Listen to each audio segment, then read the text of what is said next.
El libro de Urantía, página 118. Documento 11. La isla eterna del paraíso. El paraíso es el centro eterno del universo de los universos y la morada del Padre Universal, del Hijo Eterno, del Espíritu Infinito, y de sus divinos coordinados y asociados. Esta isla central es el cuerpo más gigantesco organizado de realidad cósmica en todo el universo maestro. El paraíso es una esfera material así como también una morada espiritual. Toda la creación inteligente del Padre Universal reside en moradas materiales. Por lo tanto, el centro del control absoluto debe ser también material, literal.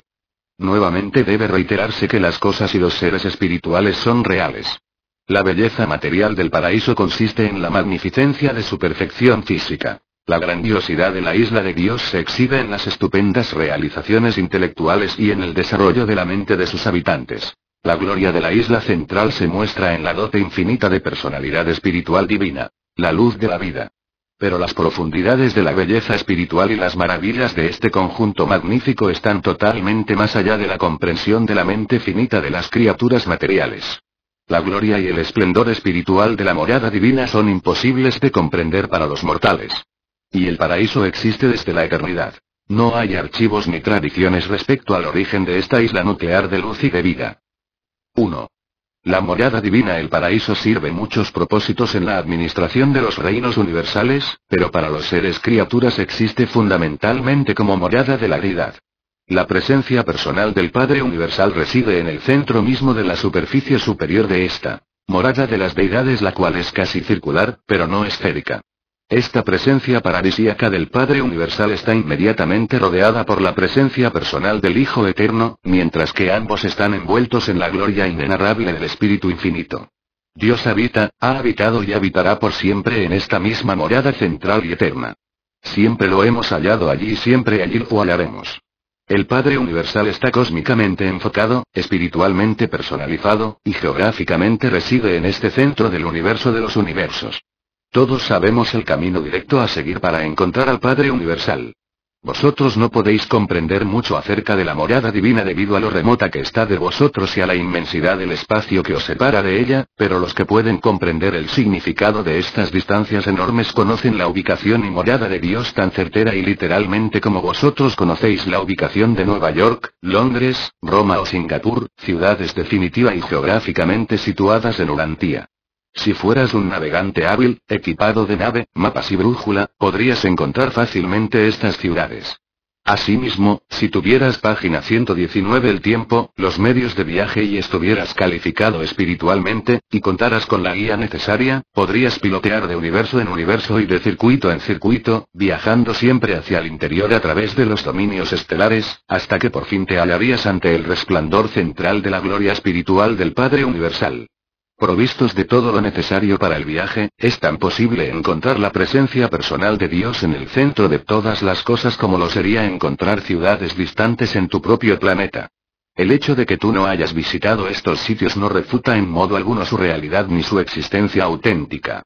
Que tan pocas de las criaturas del universo hayan encontrado a Dios en el paraíso en modo alguno refuta tampoco la realidad de su existencia ni de su persona espiritual en el centro de todas las cosas.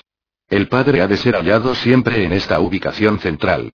Si se mudara, se desencadenaría el pandemonio universal, porque en él convergen en este centro residencial las líneas universales de la gravedad desde los confines de la creación. Si remontamos el circuito de la personalidad a través de los universos o seguimos las personalidades ascendentes mientras viajan hacia el interior de la creación donde está el Padre. Si trazamos las líneas de la gravedad material hasta el paraíso bajo, o seguimos los ciclos pulsantes de la fuerza cósmica. Si trazamos las líneas de la gravedad espiritual hasta el Hijo Eterno o seguimos la procesión de los hijos paradisíacos de Dios que se dirige hacia el centro. Si descubrimos los circuitos mentales o seguimos los billones de seres celestiales que surgen del Espíritu Infinito, mediante cualquiera de estas observaciones o por todas. Ellas se nos conducirá directamente hasta la presencia del Padre, en su morada central.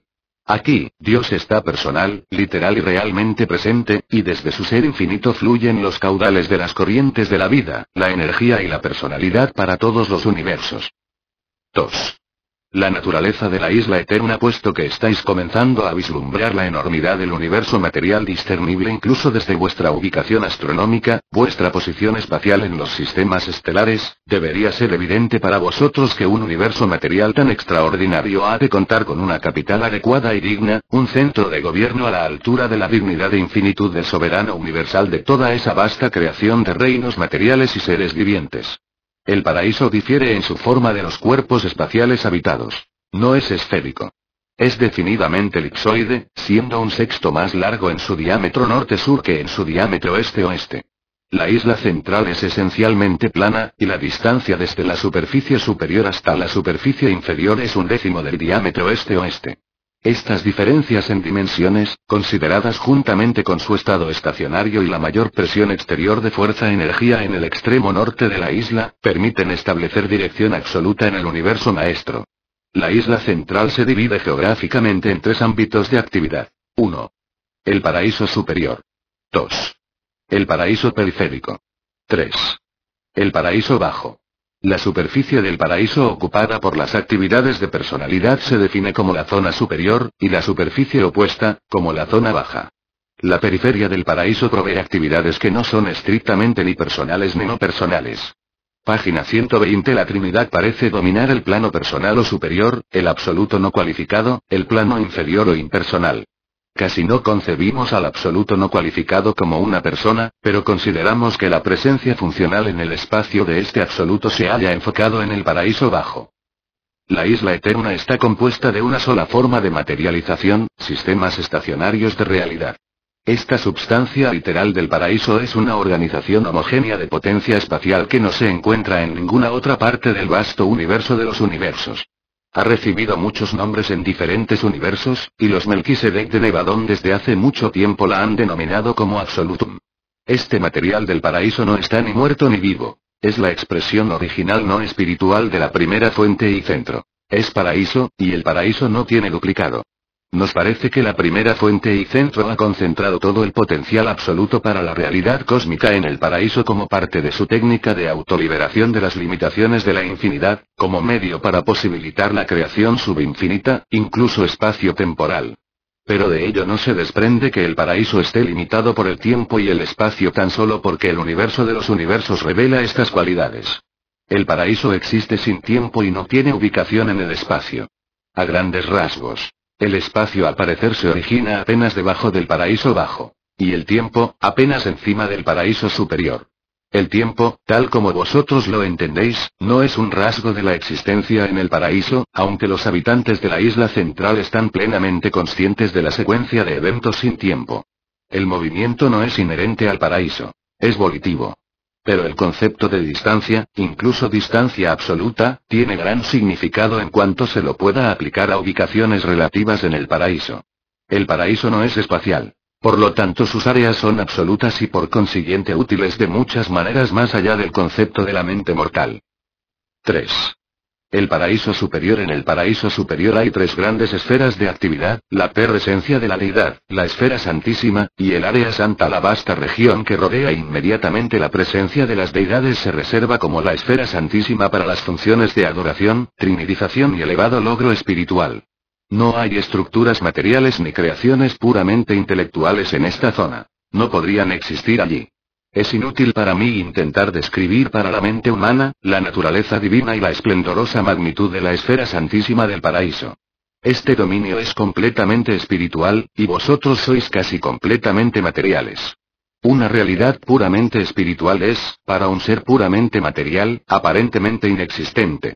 Aunque no hayan materializaciones físicas en el área santísima, hay abundantes recuerdos de vuestros días materiales en los sectores de la Tierra Santa y los hay aún más en las áreas históricas reminiscentes del paraíso periférico. El área santa, la región exterior o residencial, está dividida en 7 zonas concéntricas. Al paraíso se le llama a veces la casa del Padre puesto que es su morada eterna, y estas 7 zonas se denominan frecuentemente las mansiones paradisíacas del Padre. La zona interior o primera está ocupada por los ciudadanos del paraíso y los nativos de Abona que a la sazón moran en el paraíso. La zona siguiente, o segunda, es la zona residencial de los nativos de los 7 superuniversos del tiempo y el espacio. Esta segunda zona está en parte subdividida en 7 inmensas divisiones, el hogar en el paraíso de los seres espirituales y las criaturas ascendentes que provienen de los universos de progresión evolutiva. Página 121. Cada uno de estos sectores está exclusivamente dedicado al bienestar y progreso de las personalidades de un solo superuniverso, pero estas instalaciones trascienden de manera casi infinita los requisitos actuales de los 7 superuniversos. Cada uno de los 7 sectores del paraíso está subdividido en unidades residenciales adecuadas para albergar el centro de gobierno de 1000 millones de grupos glorificados de trabajo. 1000 de estas unidades constituyen una división. 100.000 divisiones, una congregación. 10 millones de congregaciones constituyen una asamblea. 1000 millones de asambleas componen una gran unidad. Y esta serie ascendente continúa a través de la segunda gran unidad, la tercera, y así sucesivamente hasta la séptima gran unidad. 7 de las grandes unidades componen las unidades rectoras, y 7 unidades rectoras constituyen una unidad superior. Y de este modo, en agrupaciones de 7, las series ascendentes se expanden a través de las unidades superiores, supersuperiores, celestiales y supercelestiales, hasta las unidades supremas. Pero incluso esto no llega a ocupar todo el espacio disponible. Este asombroso número de residencias en el paraíso, un número que rebasa vuestra capacidad de concebirlo, ocupa mucho menos de un 1% del área asignada de la Tierra Santa.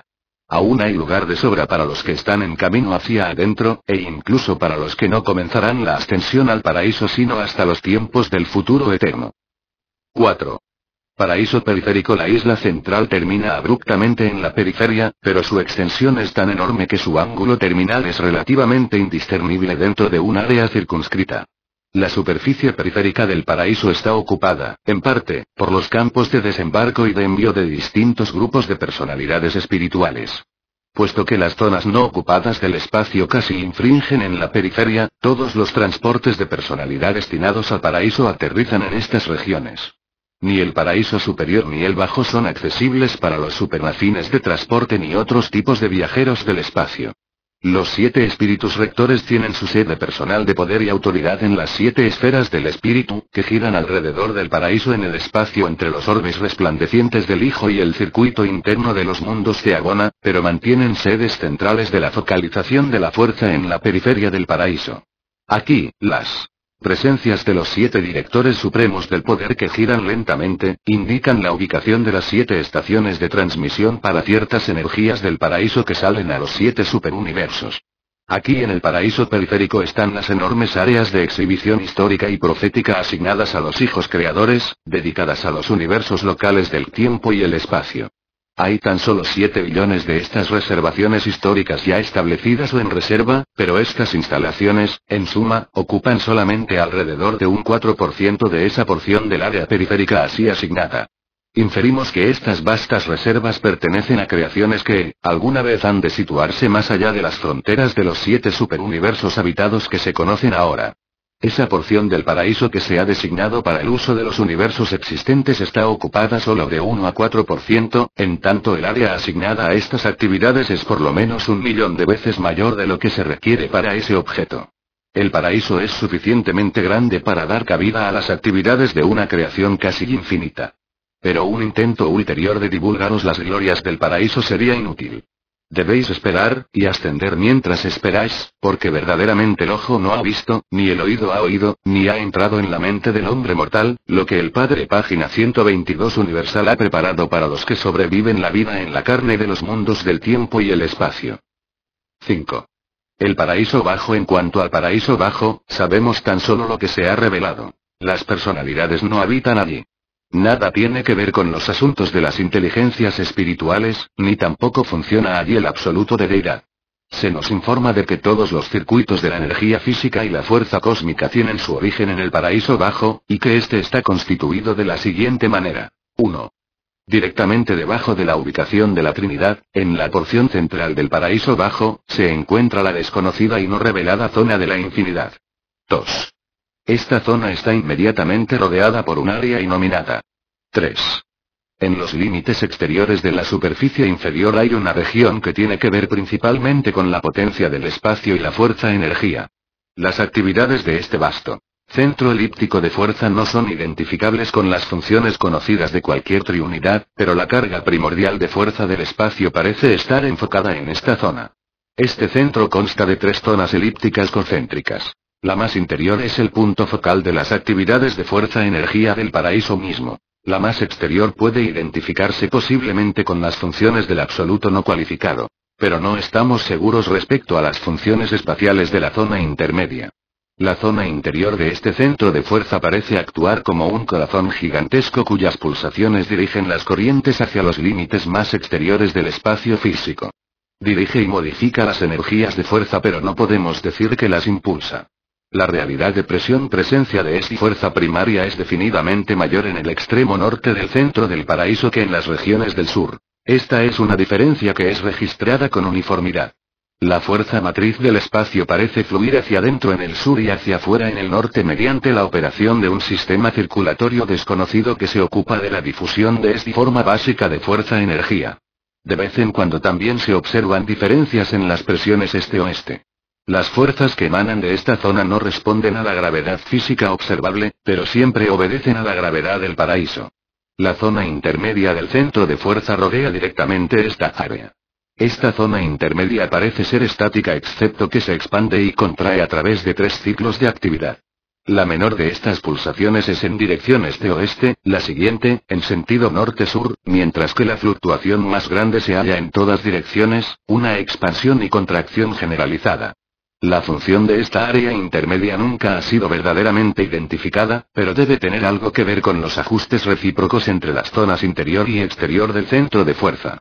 Muchos creen que la zona intermedia es el mecanismo de control del espacio intermedio o zonas quietas que separan los sucesivos niveles espaciales del universo maestro, pero no hay prueba o revelación que lo confirme. Esta inferencia se deriva del conocimiento de que esta área intermedia se relaciona de alguna manera con el funcionamiento de los mecanismos del espacio no ocupado del universo maestro. La zona exterior es la más grande y más activa de los 3 cinturones concéntricos y elípticos del potencial espacial no identificado.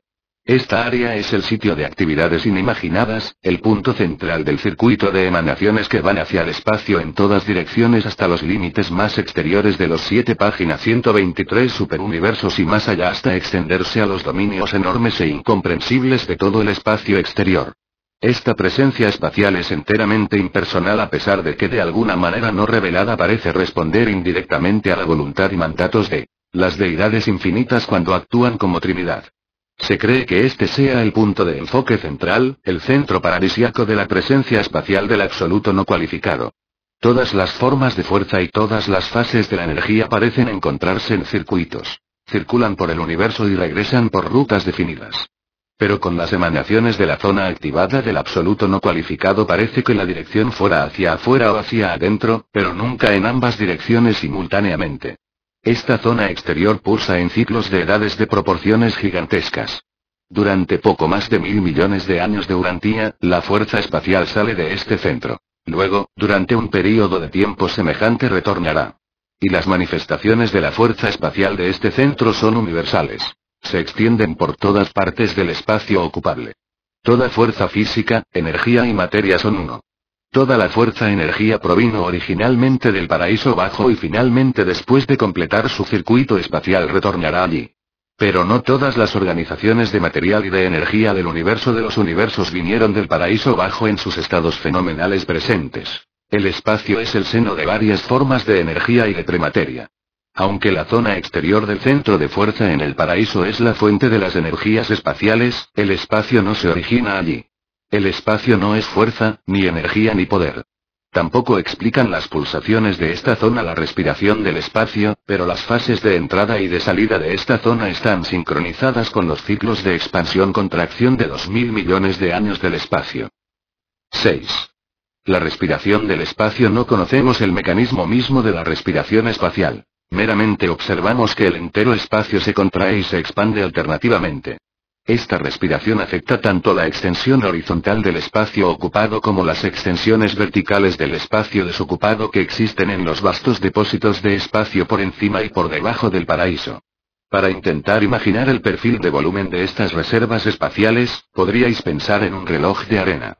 Cuando los universos de la extensión horizontal del espacio ocupado se expanden, los depósitos de la extensión vertical del espacio no ocupado se contraen, y viceversa. Hay una confluencia de espacio ocupado y no ocupado justo debajo del paraíso bajo. Ambos tipos de espacio confluyen allí a través de los canales que regulan y transmutan, donde se operan cambios que hacen no ocupable el espacio ocupable, y viceversa, en los ciclos de contracción y expansión del cosmos. Espacio desocupado significa no ocupado por aquellas fuerzas, energías, poderes y presencias que se sabe existen en el espacio ocupado. No sabemos si el espacio vertical, depósito, esté destinado siempre a funcionar como el contrapeso del espacio horizontal, universo. No sabemos si hay una intención creadora respecto del espacio desocupado. Realmente sabemos muy poco acerca de los depósitos del espacio, meramente que existen, y que parecen contrabalancear los ciclos espaciales de expansión-contracción del universo de los universos. Los ciclos de respiración del espacio duran en cada fase por poco más de 1000 millones de años urantianos. Durante una fase los universos se expanden. Durante página 124 la siguiente, se contraen. El espacio ocupado se está aproximando ahora a un punto medio de la fase de expansión, en tanto el espacio desocupado se aproxima al punto medio de la fase de contracción, y se nos ha informado de que los límites extremos de ambas extensiones espaciales están ahora, en teoría, aproximadamente equidistantes del paraíso. Los depósitos de espacio desocupado se extienden ahora en sentido vertical por encima del paraíso superior y por debajo del paraíso bajo, tanto como el espacio ocupado del universo se extiende horizontalmente hacia afuera desde el paraíso periférico hasta el cuarto nivel del espacio exterior e incluso más allá. Durante 1000 millones de años del tiempo urantiano, los depósitos de espacio se contraen mientras que el universo maestro y las actividades de fuerza de todo el espacio horizontal se expanden. Por lo tanto, hacen falta un poco más de 2000 millones de años de Urantía para concluir el ciclo completo de expansión-contracción. 7. Las funciones espaciales del paraíso. El espacio no existe en ninguna de las superficies del paraíso. Si uno mirara directamente hacia arriba desde la superficie superior del paraíso, no vería nada sino espacio desocupado que entra o que sale, y que en este momento entra. El espacio no toca el paraíso. Solo las zonas quiescentes del espacio intermedio entran en contacto con la isla central. El paraíso es realmente el núcleo inmóvil de las zonas relativamente quiescentes que existen entre el espacio ocupado y el espacio desocupado. Geográficamente estas zonas parecen ser una extensión relativa del paraíso, pero probablemente tengan algún movimiento. Sabemos muy poco acerca de ellas, pero observamos que estas zonas de reducida moción espacial separan el espacio ocupado del espacio desocupado. Zonas similares existieron antaño entre los niveles del espacio ocupado, pero ahora son menos quiescentes. Un corte vertical del espacio total se asemejaría ligeramente a una cruz maltesa, donde los brazos horizontales representan el espacio ocupado, universo, y los brazos verticales representan el espacio desocupado, depósito. Las áreas entre los cuatro brazos los separarían en forma semejante a como las zonas del espacio intermedio separan el espacio ocupado del desocupado. Estas zonas quietas del espacio intermedio se van agrandando cada vez más a medida que aumenta la distancia del paraíso y finalmente abarcan las fronteras de todo el espacio y encierran completamente tanto los depósitos espaciales como toda la extensión horizontal del espacio ocupado. El espacio no es ni una condición subabsoluta dentro del absoluto no cualificado, ni la presencia de este, ni tampoco es una función del último. Es una dádiva del paraíso, y se cree que el espacio del gran universo y el de todas las regiones exteriores realmente se impregna de la ancestral potencia espacial del absoluto no cualificado. Desde un acceso cercano al paraíso periférico, este espacio ocupado se extiende horizontalmente hacia afuera a través del cuarto nivel espacial y más allá de la periferia del universo maestro, pero no sabemos cuánto más. Si imagináis un plano en forma de V, finito pero inconcebiblemente grande, ubicado en ángulo recto respecto de la superficie superior e inferior del paraíso, con la punta casi tangente al paraíso periférico, y luego imaginad ese plano en revolución elíptica alrededor del paraíso, su revolución esbozaría aproximadamente el volumen del espacio ocupado. Hay un límite superior y un límite inferior del espacio horizontal con referencia a cualquier lugar dado en los universos. Si uno pudiera moverse lo bastante lejos, página 125 en ángulo recto respecto del plano de Orbontón, ya sea hacia arriba o hacia abajo, podría uno encontrar finalmente el límite superior o inferior del espacio ocupado. Dentro de las dimensiones conocidas del universo maestro estos límites se separan cada vez más del paraíso. El espacio se espesa, y se espesa un poco más rápidamente que el plano de la creación, los universos. Las zonas relativamente quietas entre los niveles del espacio, tal como la que separa a los 7 superuniversos del primer nivel del espacio exterior, son enormes regiones elípticas de actividades espaciales quiescentes. Estas zonas separan las vastas galaxias que giran velozmente alrededor del paraíso en ordenada procesión. Vosotros podéis concebir el primer nivel del espacio exterior, donde incalculables universos están ahora en proceso de formación, como una vasta procesión de galaxias que giran alrededor del paraíso, limitadas hacia arriba y hacia abajo por las zonas en reposo del espacio intermedio y limitadas en los márgenes interior y exterior por zonas de espacio relativamente quietas. Un nivel espacial funciona pues como una región elíptica de movimiento rodeada por todas partes por la inmovilidad relativa. Tales relaciones de movimiento y reposo constituyen una senda espacial curva de menor resistencia a la moción, senda universalmente seguida por la fuerza cósmica y la energía emergente mientras giran eternamente alrededor de la isla del paraíso.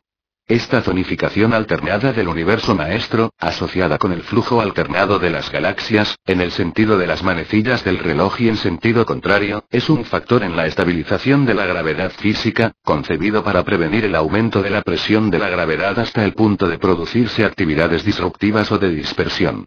Este mecanismo ejerce influencia antigravitacional y actúa como un freno sobre velocidades que de otro modo serían peligrosas. 8. La gravedad del paraíso. La atracción inescapable de la gravedad mantiene eficazmente aferrados a todos los mundos de todos los universos de todo el espacio. La gravedad es la atracción todopoderosa de la presencia física del paraíso. La gravedad es la cuerda omnipotente en la cual están ensartadas las fulgurantes estrellas, los soles llameantes y las esferas rodantes que constituyen el ornamento físico universal del Dios eterno, quien es todas las cosas, llena todas las cosas, y en quien radican todas las cosas. El centro y foco de la gravedad material absoluta es la isla del paraíso, complementada por los cuerpos oscuros de gravedad que rodean a Goma y equilibrada por los depósitos de espacio inferior y superior. Todas las emanaciones conocidas del paraíso bajo invariable e infaliblemente responden a la atracción de la gravedad central que opera en los circuitos interminables de los niveles espaciales elípticos del universo maestro. Toda forma conocida de la realidad cósmica tiene la inclinación de las edades, el giro del círculo, el arco de oscilación de la gran elipse. El espacio no responde a la gravedad, pero actúa como un equilibrador de la gravedad. Sin el amortiguador del espacio, la acción explosiva sacudiría los cuerpos espaciales circundantes. El espacio ocupado también ejerce una influencia antigravitacional sobre la gravedad física o lineal. El espacio puede realmente neutralizar la acción de la gravedad aunque no puede diferirla. La gravedad absoluta es la gravedad del paraíso. La gravedad local o lineal pertenece a la etapa eléctrica de la energía o la materia. Opera dentro del universo central, los superuniversos y los universos exteriores, donde quiera que haya tenido lugar una adecuada materialización. Las numerosas formas de la fuerza cósmica, de la energía física, del poder universal, y las diversas materializaciones revelan 3 etapas generales, de respuesta a la gravedad del paraíso, aunque no perfectamente delineadas. Página 126, 1. Etapas pregravitacionales, fuerza. Este es el primer paso en la individualización de la potencia espacial en las formas de fuerza cósmica preenergéticas. Este estado es análogo al concepto de la carga de fuerza primordial del espacio, a veces llamada energía pura o segregata. 2. Etapas gravitacionales, energía. Esta modificación de la carga de fuerza del espacio se produce por la acción de los organizadores paradisíacos de fuerza. Señala la aparición de los sistemas de energía que responden a la atracción de la gravedad del paraíso. Esta energía emergente es originalmente neutral, pero después de metamorfosis ulteriores mostrará las así llamadas cualidades positivas y negativas. Designamos estas etapas ultimata. 3. Etapas posgravitacionales, poder del universo o poder universal. En esta etapa, la energía materia revela una respuesta al control de la gravedad lineal. En el universo central estos sistemas físicos son organizaciones triples conocidas como triata. Son ellos los sistemas maternos de superpoder de las creaciones del tiempo y del espacio. Los sistemas físicos de los superuniversos son movilizados por los directores del poder universal y sus asociados. Estas organizaciones materiales son duales en su constitución y se conocen como gravita. Los cuerpos oscuros de gravedad que rodean a Goma no son ni triata ni gravita, y su poder de atracción revela ambas formas de gravedad física, la lineal y la absoluta. La potencia del espacio no está sujeta a las interacciones de ninguna forma de gravitación. Esta dote original del paraíso no es un auténtico nivel de realidad, pero es ancestral a todas las realidades funcionales no espirituales relativas, todas las manifestaciones de fuerza, energía y la organización de poder y materia. La potencia espacial es un término difícil de definir. No significa aquello que es ancestral al espacio. Su significado debe transmitir la idea de las potencias y potenciales existentes dentro del espacio. Podría concebirse burdamente como incluyendo a todas esas influencias y potenciales absolutos que emanan del paraíso y constituyen la presencia espacial del absoluto no cualificado. El paraíso es la fuente absoluta y el punto focal eterno de toda energía materia en el universo de los universos. El absoluto no cualificado es el revelador, regulador, y depositario de aquello que tiene al paraíso como su fuente y origen. La presencia universal del absoluto no cualificado parece ser equivalente al concepto de infinidad potencial de extensión de la gravedad, una tensión elástica de la presencia del paraíso. Este concepto nos ayuda a comprender el hecho de que todas las cosas son atraídas hacia el paraíso. La ilustración es cruda, pero sin embargo útil. También explica por qué la gravedad siempre prefiere actuar en el plano perpendicular de la masa, un fenómeno indicativo de las dimensiones diferenciales del paraíso y las creaciones que lo rodean. 9. La singularidad del paraíso. El paraíso es único en el sentido de que es el dominio del origen primordial y la meta final de destino de todas las personalidades espirituales. Aunque es cierto que no todos los seres espirituales inferiores de los universos locales están de inmediato destinados al paraíso, el paraíso no deja de ser la meta anhelada por todas las personalidades supermateriales. El paraíso es el centro geográfico de la infinidad. No es parte de la creación universal, ni siquiera parte real del eterno universo de Abona. Comúnmente nos referimos a la isla central como perteneciente al universo divino, pero realmente no es así. El paraíso es una existencia eterna y exclusiva. Página 127. En la eternidad del pasado, cuando el Padre Universal dio expresión infinita de su yo espiritual en el ser del Hijo Eterno, simultáneamente reveló la infinidad potencial de su yo no personal como paraíso. Un paraíso no personal y no espiritual parece haber sido la repercusión inevitable de la voluntad y acción del Padre que eternizó el Hijo original. De este modo el Padre proyectó la realidad en dos fases, la personal y la no personal, la espiritual y la no espiritual. La tensión entre ellas, frente a la voluntad de acción del Padre y el Hijo, dio existencia al actor conjunto y al universo central de mundos materiales y seres espirituales. Cuando la realidad se diferencia entre lo personal y lo no personal, el Hijo Eterno y el paraíso, no es apropiado llamar deidad a aquello que es no personal, a menos que esté cualificado de alguna manera. Las repercusiones materiales y de energía de los hechos de la deidad difícilmente podrían ser llamadas deidad. La deidad puede causar muchas cosas que no son deidad, el paraíso no es deidad. Tampoco es consciente en el sentido en que el hombre mortal podría llegar a comprender tal término. El paraíso no es ancestral de ningún ser o entidad viviente. No es un creador. La personalidad y las relaciones de mente-espíritu son transmisibles, pero el modelo original no es. Los modelos nunca son reflejos. Son duplicaciones, reproducciones. El paraíso es el absoluto de los modelos originales. Abona es un muestrario de estos potenciales en la realidad. La residencia de Dios es central y eterna, gloriosa e ideal. Su hogar es el hermoso modelo para todos los mundos centros de gobierno del universo. El universo central de su morada inmediata es el modelo para todos los universos en sus ideales, su organización y su último destino. El paraíso es el centro de gobierno universal de todas las actividades de personalidad y el origen centro de todas las manifestaciones de fuerza, espacio y energía. Todo lo que ha sido, es ahora, y aún va a ser, ha venido, viene ahora o vendrá de esta morada central de los dioses eternos. El paraíso es el centro de toda la creación, la fuente de todas las energías, y el lugar de origen primordial de todas las personalidades. Después de todo, para los mortales, la cosa más importante acerca del paraíso eterno es el hecho de que esta morada perfecta del Padre Universal es el destino real y remoto de las almas inmortales de los hijos mortales y materiales de Dios, las criaturas ascendentes de los mundos evolutivos del tiempo y el espacio. Cada mortal que conoce a Dios y que ha abrazado la carrera de hacer la voluntad del Padre, ya se ha embarcado en la larguísima senda hacia el paraíso en la búsqueda de la divinidad y logro de la perfección. Y cuando un ser de origen animal llega a la presencia del Dios del paraíso, como ya lo han hecho muchos, en número incontable, habiendo ascendido de las esferas humildes del espacio, ese logro representa la realidad de una transformación espiritual que llega a tocar los límites de la supremacía. Presentado por un perfeccionador de la sabiduría comisionado para este trabajo por los ancianos de los días en Ubersa.